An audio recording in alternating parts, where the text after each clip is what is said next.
Welcome back to DataDriven Recruiting. I'm Sophia Beck, and today I have a special guest, Benji, here with me. Hi, Benji. Hey there. Hi. Thanks for having me. Yeah. So to kind of get us started, for our listeners, could you introduce yourself briefly? Yes. So my name is Benji. I grew up in Germany and I moved to San Francisco Bay Area about 7 years ago. And I've been primarily working as an engineer. And then I joined a company called PlanGrid where I became an engineer manager and then a director of engineering and spent probably 60% of my time hiring. That's kind of how I got into the hiring space. And then after leaving PlanGrid, I started a company called Ashby, and that's what I'm doing today. Yeah, great. So today, since today's topic, I want to kind of focus more on the kind of a recruiting process and how we can optimize recruiting. Because since as a background as an engineer, I'm sure you come with a more quantitative idea or structural idea of how we can optimize the process. So could you maybe share your observations of when you started interviewing and hiring people, and when you became a director of engineering, I bet a great chunk of the time was about growing your team, and hiring is a very important part of that. What were some of the things that you've noticed that you thought most people can benefit from optimizing in the recruiting process? Yeah. So I think the overarching thing that I learned after a while is that it's really important to spend some time kind of reflecting and measuring the process and taking a step back. At PlanGrid, when we were growing really quickly and kind of hiring 4 to 5 engineers a week, the whole engineering organization was spending a lot of time interviewing, like sourcing candidates, doing phone screens, etc.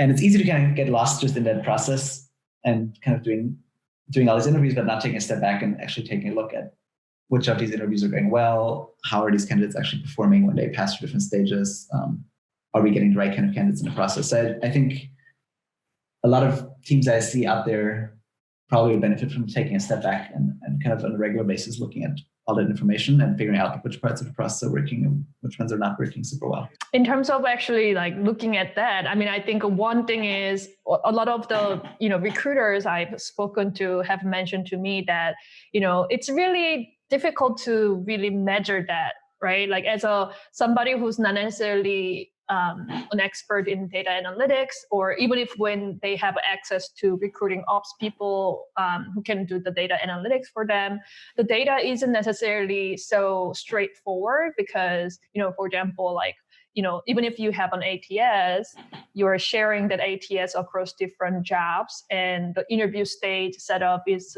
done a certain way that's like, not necessarily custom to mine. And there's a lot of like kind of a different data that you have to clean up in order to really see that, right?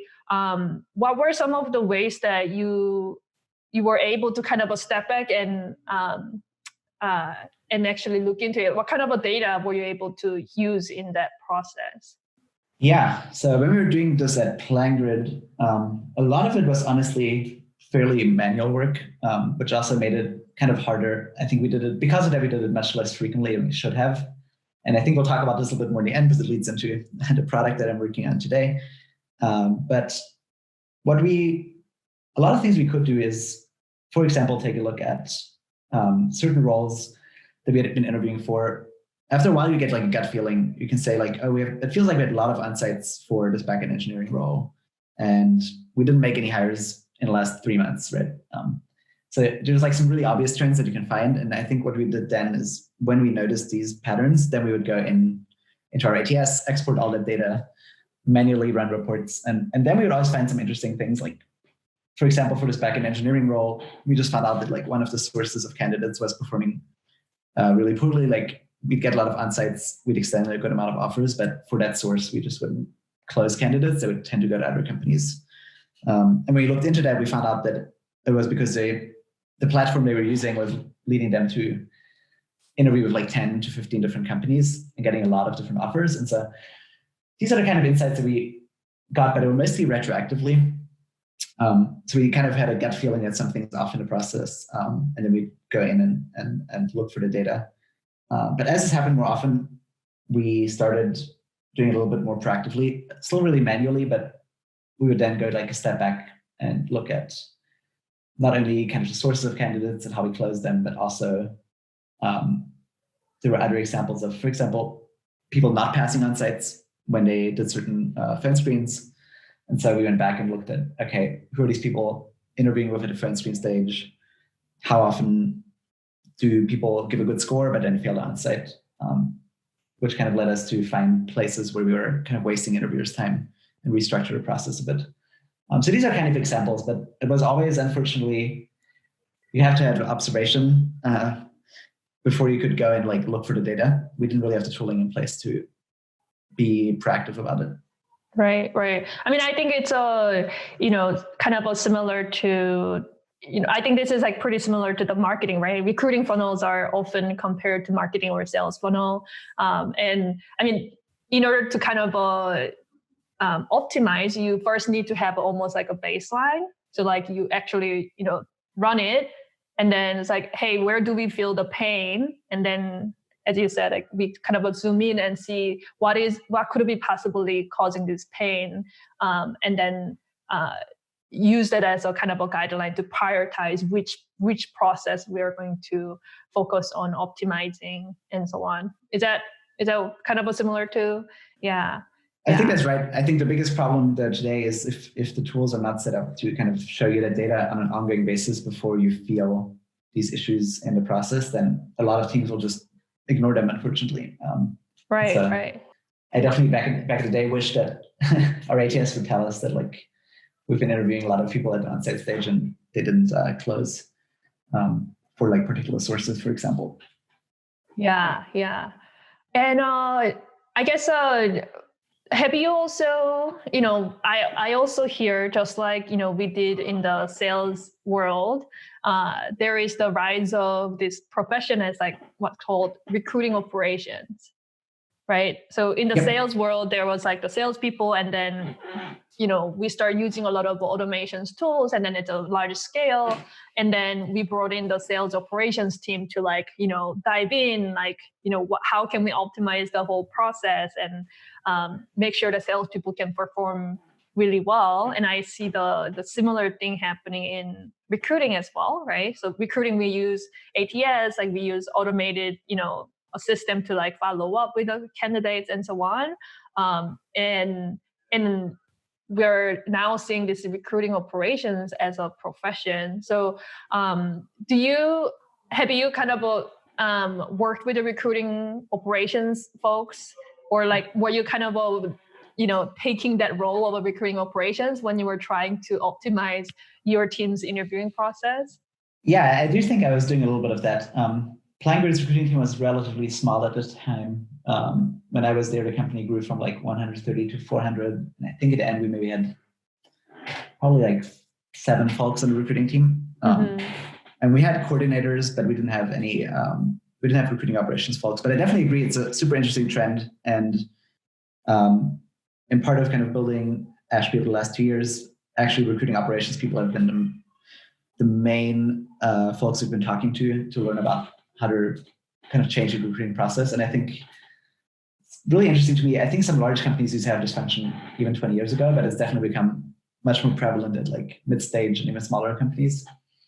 And I think it's a pretty good sign that companies are waking up to like, firstly, how important obviously recruiting is, but also how much time and money is spent in the process, and that it's really worth investing in tools and processes and improvements. Whereas I think 10 years ago, this function really just didn't exist as much. And yeah, the whole recruiting operation was not as sophisticated. People didn't pay as much attention to getting candidates through the process really fast. I think it's part of that is also just a really competitive environment for skilled talent. Right. Yeah. And in order to survive and be able to, hire people in the competitive environment, you have to have an edge. And yeah, that's kind of going back to this podcast, like, you need to have kind of harness the power of data and really like see where we can improve the process and optimize process. Right. So, so I guess, what are some of the interesting things you hear from recruiting operations people? What are the big pain points they're trying to solve these days? I'm just also curious. Yeah, it's a good question. It's kind of a variety of categories. But in the end, I think the recruiting operations function is often an internal support function where this person is basically responsible for the tooling and parts of the process, and their customers are the recruiters on the team and the hiring managers. And so their pain points are often around limitations in existing tools, really frequently, like things that should be automated or things that should be customizable that are not customizable. And I think that is really a big portion, is like, these are power users that didn't really exist in recruiting before. That really want really flexible, powerful systems to run their recruiting process. And so, yeah, I think a lot of issues they run into is like, for example, when it comes to data hygiene, I think these folks would like to have more controls in some of their systems of like, how do we track candidates across different jobs?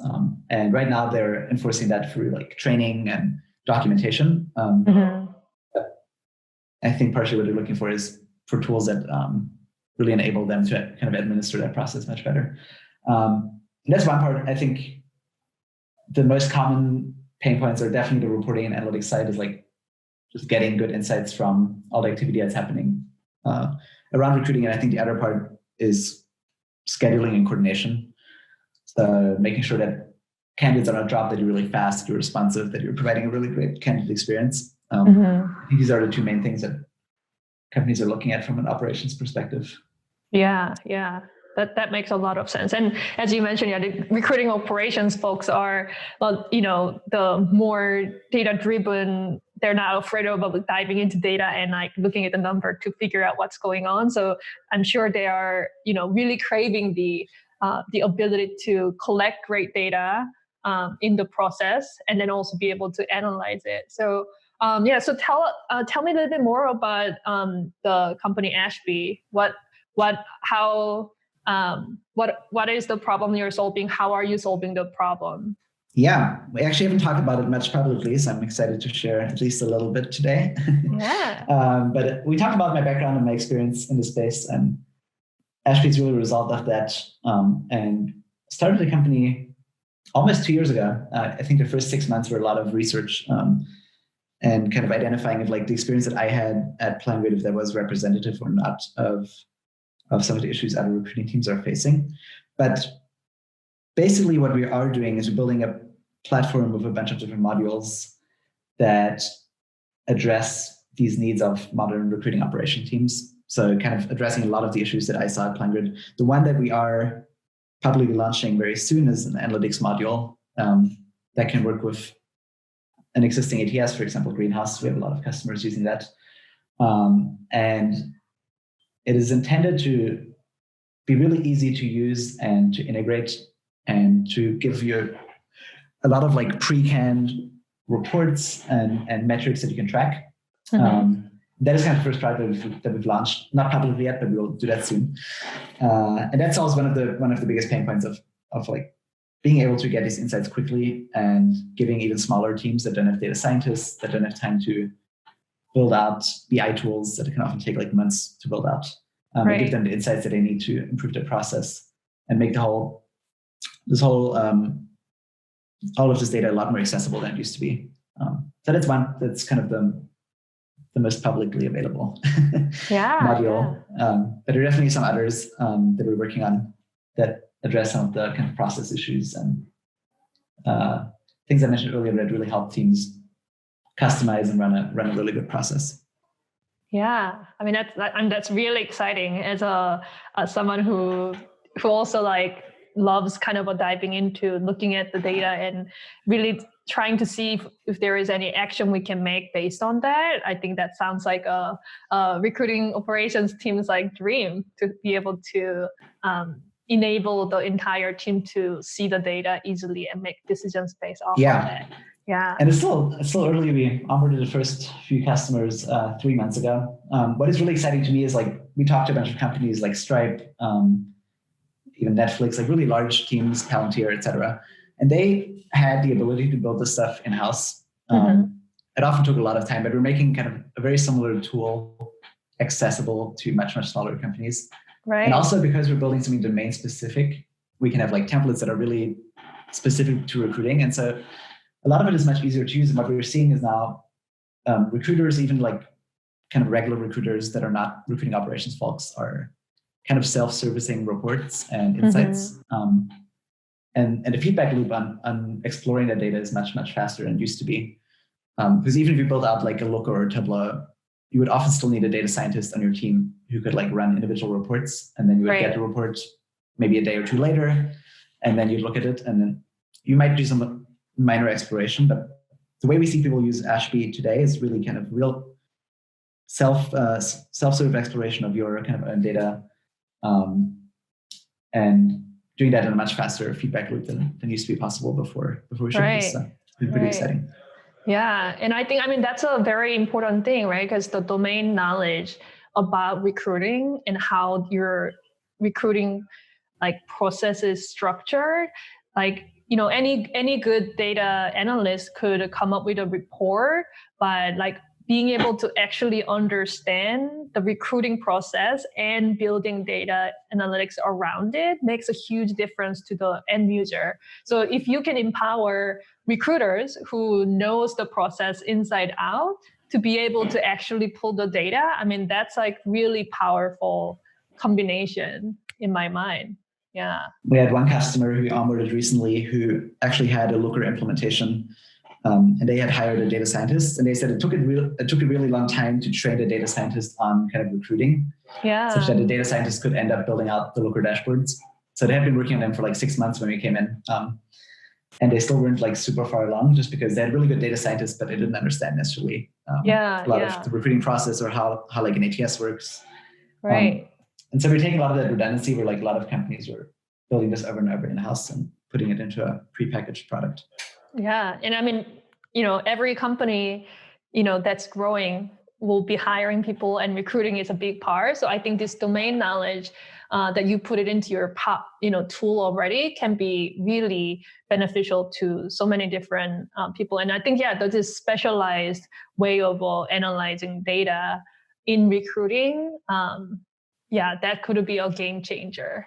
In my mind, I'm so excited to like see this. Yeah, no, because in my prior life, I was heading up a business analytics team, business intelligence team, and we did have recruiting team come to us and say, "Hey, we really want to dig into this data and make decisions." And one of my analysts on my team like started working on that, but I think the big roadblock was like, you really have to understand the recruiting process inside out to be able to really deliver useful insight that can actually, mean something to them and actually make a difference.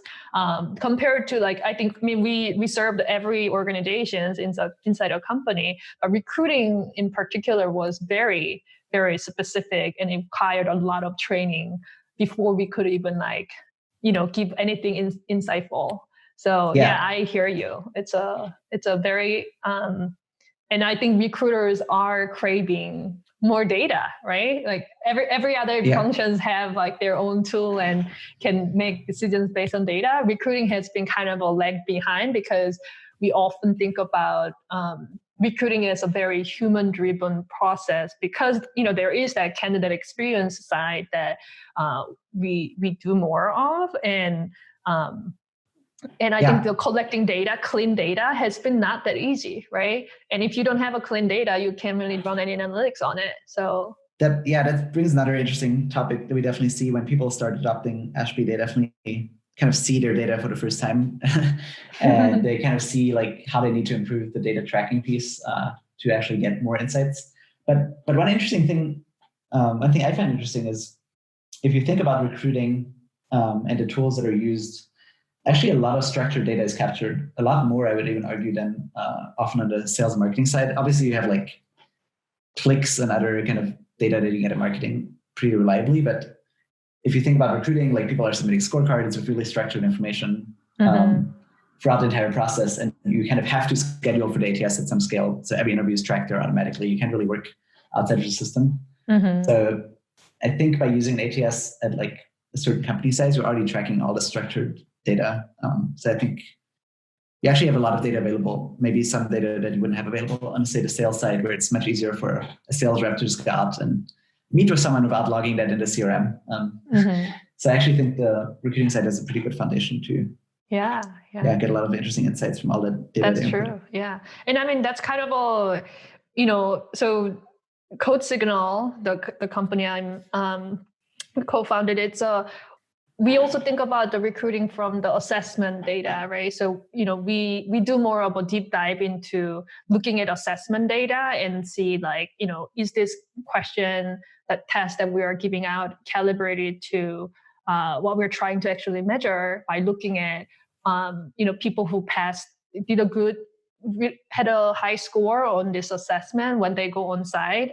What's the pass rate like? Is that actually highly correlated, or there isn't a correlation? Because that will be the signal that, hey, we're not necessarily measuring the right thing, right? Because like we are trying to optimize on the on-site pass rate at the end of the day, right? So that's the kind of things that we look at, and we also, our clients kind of bring the data from our tool and from the ATS, like, looking at the on-site pass rate or the sources that candidates came from, to be able to, fine tune the assessment process even better. So there is so much of I think opportunities in this recruiting world. Yeah. And I think the part that you touched on, which is also really interesting, is historically companies have thought about like cost to hire or cost of hire by thinking about how much are we paying like a recruiting agency when we hire someone in terms of like the placement fee. If we go into some companies and we have some metrics around, well, how much time you're spending interviewing per hire. And for a lot of companies, that dollar amount is significantly higher than anything they would pay to like an agency. Yeah. But a lot of like almost no companies really tracking that, right? And then and that's the real cost of hiring. And and as you saw when you were at PlanGrid, engineering times are the most valuable thing almost, in terms of whether you measure it as like the salary, turned it into hourly basis, or even like the opportunity cost, right? The engineers are hiring because probably you are not able to deliver on the production like development schedule because you're short on people. And if you like to increase the number of people on your team, you have to spend a lot of time actually away from development and like interviewing. That's a big cost that people are not necessarily thinking about. I agree. Yeah. Great. Well, thanks so much for, joining us on DDR today. And I guess for our listeners, for more tips and insights on data-driven recruiting, please visit ddr.codesignal.com. Thanks a lot for having me. That's been great.